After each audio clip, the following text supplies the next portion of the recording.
Company Pakistan के first software house के तौर पर स्टार्ट हुई, क्या अभी भी ये फर्स्ट नंबर पर है? ये कंपनी इस टाइम पर पाकिस्तान के टेक्नोलॉजी एंड कम्युनिकेशन सेक्टर की बिगेस्ट एक्सपोर्टर कंपनी है। और क्या फ्यूचर में भी ये बिगेस्ट एक्सपोर्टर कंपनी रह पाएगी? तो आखिर ये सिस्टम्स लिमिटेड के फाइनेंशियल रिपोर्ट्स क्या कहती हैं इसके बारे में, कि बिल आखिर ये कंपनी है कैसी? 1977 में एजाज हुसैन एंड आसिफ पीर दोनों ने मिलकर पाकिस्तान का फर्स्ट सॉफ्टवेयर हाउस बनाया, जो कि इस टाइम पर पाकिस्तान की बिगेस्ट एक्सपोर्टर कंपनी के तौर पर जानी जाती है, जो कि है सिस्टम्स लिमिटेड।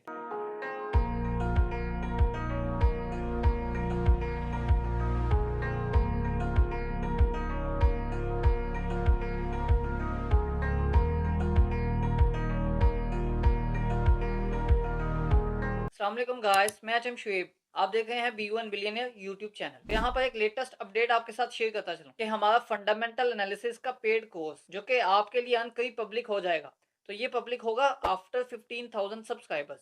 तो ये माइलस्टोन आपने हमारे साथ मिलकर अचीव करना है। तो हम अपने पेड कोर्स को एंड करके अपना ये कोर्स पब्लिक करने जा रहे हैं। तो 15,000 सब्सक्राइबर पे आपको ये फर्स्ट वीडियो के तौर पे एनालिसिस स्टार्ट हो जाएंगे। तो फंडामेंटल एनालिसिस को A to Z सीखने के लिए आप भी हमारे साथ जुड़ जाएं और इस वीडियो को शेयर लाजमी करें। तो आगे बढ़ने से पहले एक नजर ये हमारे प्रॉफिट्स पर डालें, जो कि हमारे प्रीमियम ग्रुप के प्रॉफिट्स हैं। तो आप भी अगर इस टीम का हिस्सा बनना चाहते हैं तो आप इस व्हाट्सएप नंबर पर कॉन्टैक्ट करके हमें ज्वाइन कर सकते हैं। एंड एक व्हाट्सएप ग्रुप का लिंक, जो कि न्यूज एंड अपडेट का ग्रुप है, जिसका लिंक इस वीडियो के डिस्क्रिप्शन में मौजूद है, जिसको आप ज्वाइन करके बिल्कुल फ्री न्यूज एंड अपडेट्स को अवेल कर सकते हैं। एंड और बहुत सी कंपनीज के एनालिसिस जो कि अपलोडेड हैं इस वीडियो की डिस्क्रिप्शन में, उन वीडियोस के लिंक्स भी मौजूद हैं।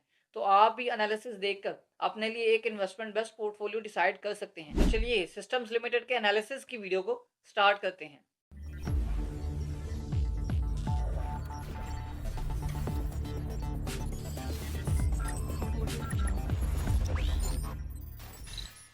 बेसिकली एजाज हुसैन और आसिफ पीर दोनों ने 1977 में मिलकर पाकिस्तान का एक फर्स्ट सॉफ्टवेयर हाउस बनाया, जिसके थ्रू ये टेक्नोलॉजीज की डिफरेंट फैसिलिटीज को डिफरेंट कस्टमर्स को प्रोवाइड करने लगे। और यही software house systems limited company के नाम से जानी जाने लगी। और इस टाइम तो सिस्टम्स लिमिटेड को आईटी सेक्टर के पिलर के तौर पर जाना जाता है, जो कि एक पिलर का रोल परफॉर्म कर रहा है। तो यही 1977 में बनने वाली कंपनी 4 दिसंबर 2014 को पाकिस्तान स्टॉक एक्सचेंज में लिस्ट हुई और पब्लिक लिस्टेड कंपनी बनी, जिसका हेडक्वार्टर लाहौर में है। वैसे बेसिकली तो इनके काफ़ी ऑफिसेज हैं, जैसे तरह कि इस्लामाबाद में, फैसलाबाद, मुल्तान, लाहौर, कराची और डिफरेंट सिटीज में। अगर इनकी एक्सपर्टीज की बात करें तो वो software development, business process outsourcing, BPO and digital transformation services, जिसके थ्रू इनके पास 500 प्लस फर्म्स जो हैं एज अ कस्टमर इनके पास मौजूद हैं। और कंपनी की एक्टिव प्रेजेंस की बात करें, जो कि पाकिस्तान में तो मौजूद है ही, और मजीद ये 16 कंट्रीज में इसकी प्रेजेंस मौजूद है। मतलब कि ये UAE, Saudi Arabia, Qatar, Egypt, Oman, south Africa, Kenya, Australia, Singapore, Malaysia, Bahrain, France वगैरह और बहुत सी कंट्रीज में ये ऑपरेट करती हैं। और अब अगर इनकी सब्सिडीज की बात करें तो सब्सिडरी ग्रुप में इंक्लूड है Tech Vista, Systems Arabia, Systems MEA, Systems Africa, NDC Tech and Vision Net. तो ये ओवरऑल सब्सिडीज की डिटेल को देखते हुए अगर हम कंपिटिटर्स की बात करें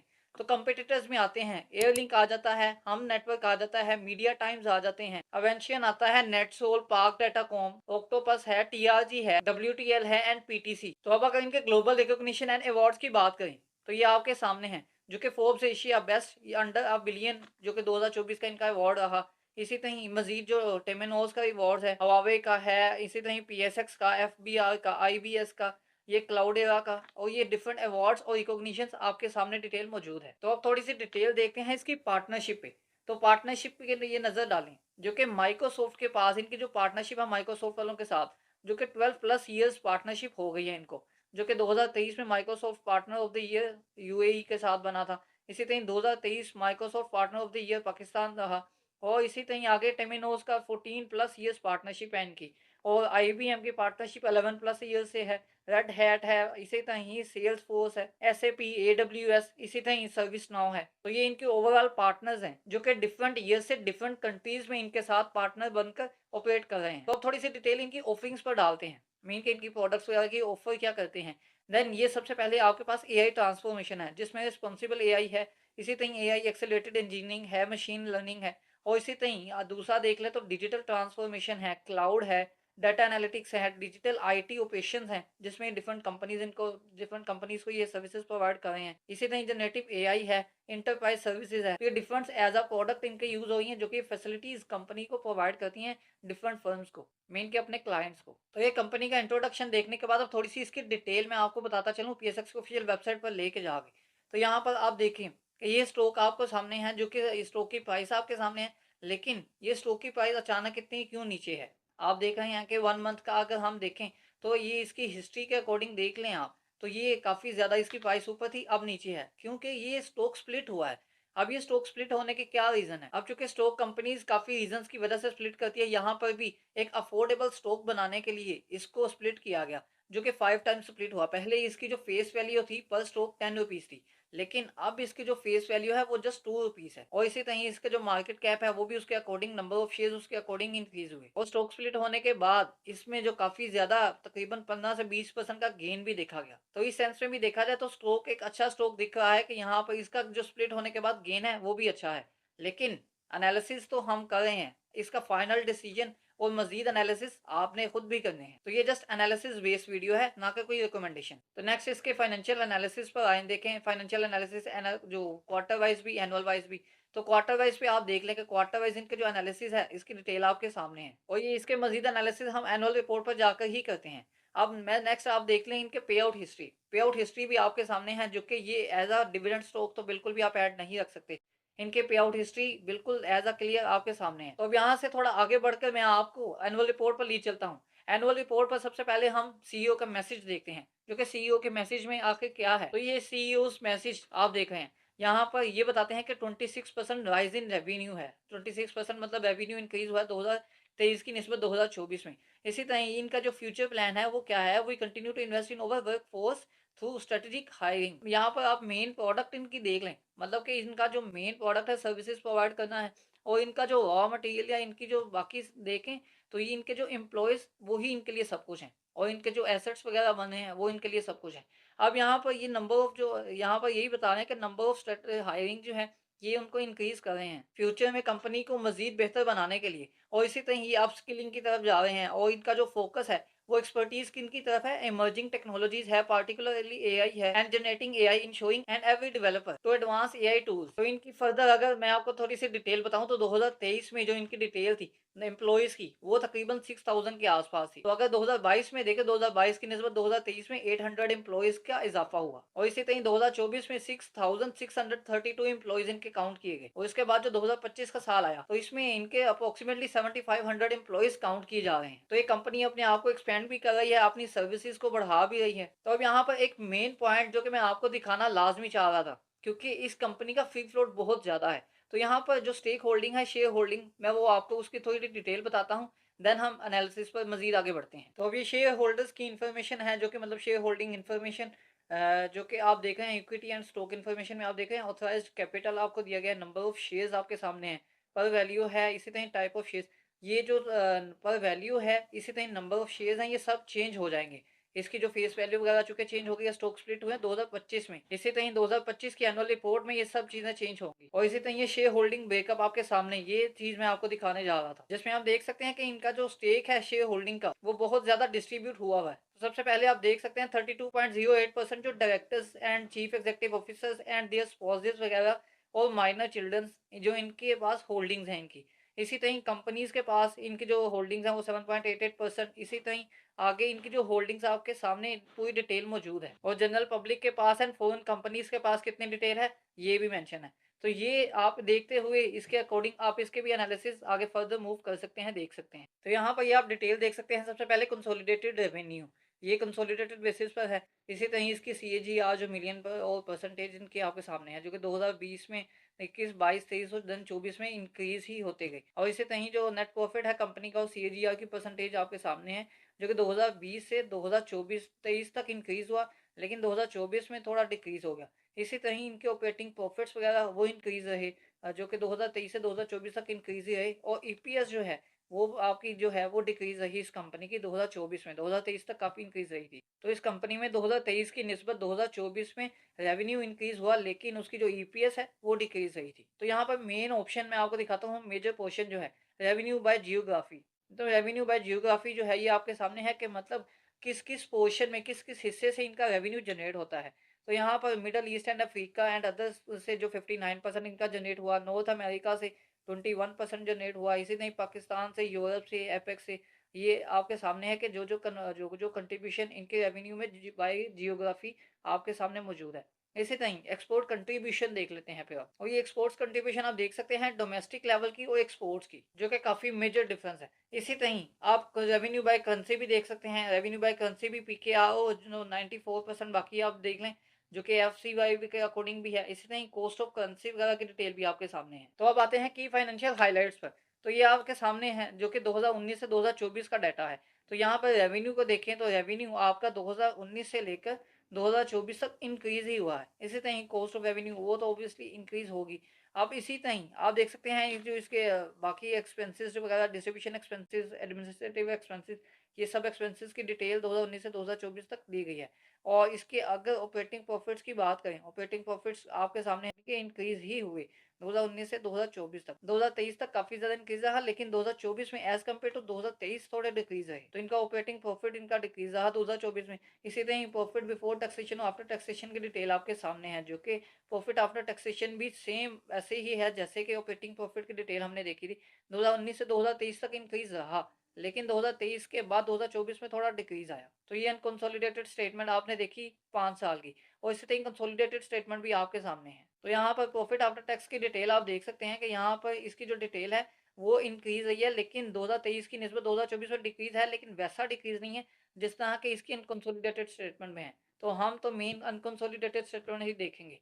तो नेक्स्ट हम चलते हैं फाइनेंशियल स्टेटमेंट्स की तरफ। तो ये स्टेटमेंट ऑफ फाइनेंशियल पोजीशन आपके सामने है, जो कि नॉन अनकंसोलिडेटेड है। अब यहाँ पर 2023 की आप देख लें, जो कि नॉन करंट एसेट्स में property plant and equipments company के, वो तकरीबन सेम, ये थोड़े से डिक्रीज है 2024 में। इसी तरह जो मतलब जो टोटल एसेट्स की बात करें, करंट एसेट्स के बाद भी डिटेल देख लें आप, तो टोटल एसेट्स की बात करें तो टोटल एसेट्स कंपनी के काफ़ी ज़्यादा इंक्रीज रहे। तो ये इंक्रीज सिर्फ आया करंट एसेट्स में, नॉन करंट एसेट्स में ऐसा इंक्रीज नहीं आया था। 2023 की निस्बत 2024 में जो एसेट्स है, टोटल एसेट्स कंपनी के, वो काफ़ी इंक्रीज हुए।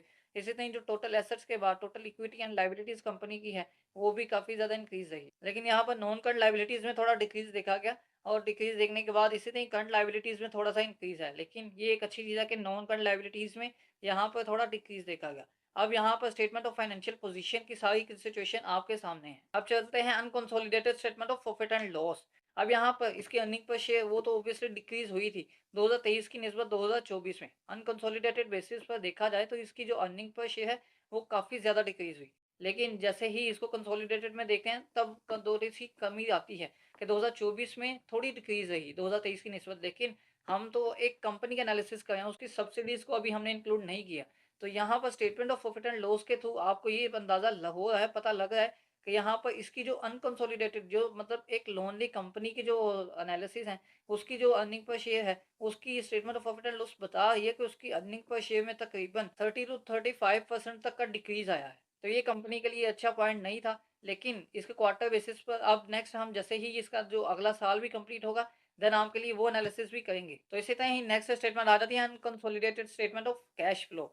तो कैश फ्लो की स्टेटमेंट आपके सामने है, जो कि ऑपरेटिंग एक्टिविटीज़ वगैरह की सबकी डिटेल आपके पास है। तो यहाँ पर ऑपरेटिंग एक्टिविटीज़ की डिटेल आप देख सकते हैं, और ये टोटल ओवरऑल देख लें कि नेट कैश जो है वो जनरेट हुआ ऑपरेटिंग एक्टिविटीज से, वो काफ़ी ज़्यादा इंक्रीज हुआ। जो कि ऑपरेटिंग एक्टिविटीज से जो कैश जनरेट हुआ था वो काफ़ी ज़्यादा हो गया था। मतलब कि यहाँ पर कैश फ्लो स्टेटमेंट हमें एक अच्छा पॉइंट देती है 2023 की निस्बत 2024 में। तो वो जो कि net cash flow operating activities से काफ़ी इंक्रीज हुआ। इसी तरह इन्वेस्टिंग एक्टिविटीज़ को आप देख लें, तो इन्वेस्टिंग एक्टिविटीज़ में काफ़ी ज़्यादा इन्वेस्टमेंट की गई है, बजाय इसके कि जो प्रॉफिट्स आते।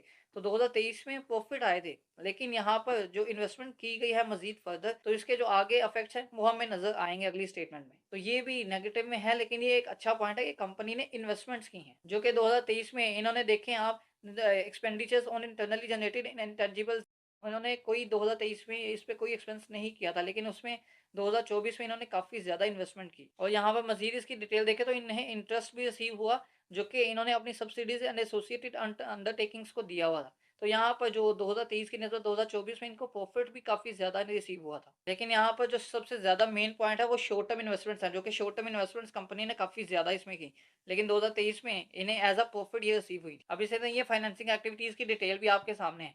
जो कि फाइनेंसिंग एक्टिविटीज़ में भी आपको कंप्लीट मतलब जो डिटेल है वो मेंशन है, जो कि तकरीबन सेम ही रही है।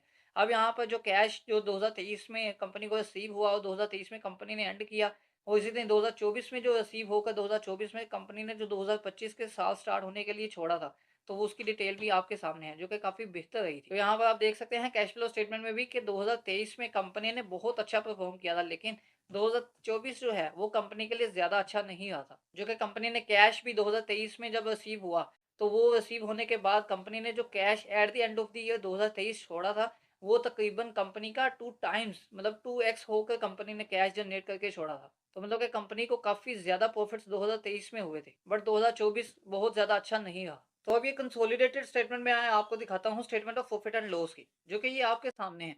अब यहाँ पे मैं आपको सिर्फ दोनों का डिफरेंस एक ही चीज़ पे बताऊंगा, वो होगा ईपीएस के, मतलब इन दोनों में आखिर डिफरेंस कैसे होता है। तो यहाँ पर देख सकते हैं आप कि कंसोलिडेटेड स्टेटमेंट में आप अर्निंग पर शेयर देखें 2023 की, जो कि 2023 में आप देख लेते हैं बेसिक अर्निंग्स कंपनी की 29.86 है 2023 में, लेकिन 2024 में जो अर्निंग पर शेयर है वो 25.55 है। इसी तरह 2023 की जो अर्निंग पर शेयर आप unconsolidated statement of profit and loss से देखें, जो कि 29.41 है, तो 2023 में 29.86। तो मतलब ये डिफरेंस आया इनमें। अब यहाँ पर मेन डिफरेंस जो आपको पता लगेगा 2024 में देखें, जो कि अनकंसोलिडेटेड स्टेटमेंट में जो ईपीएस है कंपनी की वो 20.94 है। मतलब कि कंपनी की खुद की जो एक्चुअल ईपीएस आई है वो 20.94 आई है, लेकिन जो कंसोलिडेटेड स्टेटमेंट आ गई उसमें 25.55 हो गई, मतलब कि 5 जो अर्निंग पर शेयर पीस है वो एडिशन हुई है अनकंसोलिडेटेड स्टेटमेंट में। तो इसलिए पहले अनकंसोलिडेटेड लाजमी देखनी चाहिए, देन आप कंसोलिडेटेड को भी देखें कि उसमें बाद में एडिशन कितनी हुई है और उसकी जो सब्सिडीज है और इसके जो बाकी रेवेन्यू जनरेटिंग जो ऑब्जेक्ट्स हैं वो कैसे परफॉर्म कर रहे हैं। तो यहाँ पर देखें तो 2023 में अनकंसोलिडेटेड और कंसोलिडेटेड की जो ईपीएस है उसमें कोई ज़्यादा फर्क नहीं। तो अब बात करते हैं स्टॉक की प्राइस पर। तो स्टॉक की प्राइस अभी बेसिकली तकरीबन 120 के आसपास 119 के आसपास राउंड अबाउट घूम रही है। तो यहाँ पर इसकी बाइंग की बात करें तो आप इसको 110 के राउंड अबाउट इसके आसपास अगर बाय कर लेते हैं तो वो आपके लिए सबसे बेस्ट पॉइंट हो सकता है। तो आपको ये वीडियो के एनालिसिस कैसे लगे और इस कंपनी में इन्वेस्ट करने से पहले एक दफ़ा खुद से एनालिसिस भी लाजमी करें। तो वीडियो को लाइक और दोस्तों की हेल्प के लिए शेयर लाजमी करें। मजीद ऐसी वीडियोस को देखने के लिए इस चैनल को सब्सक्राइब करें।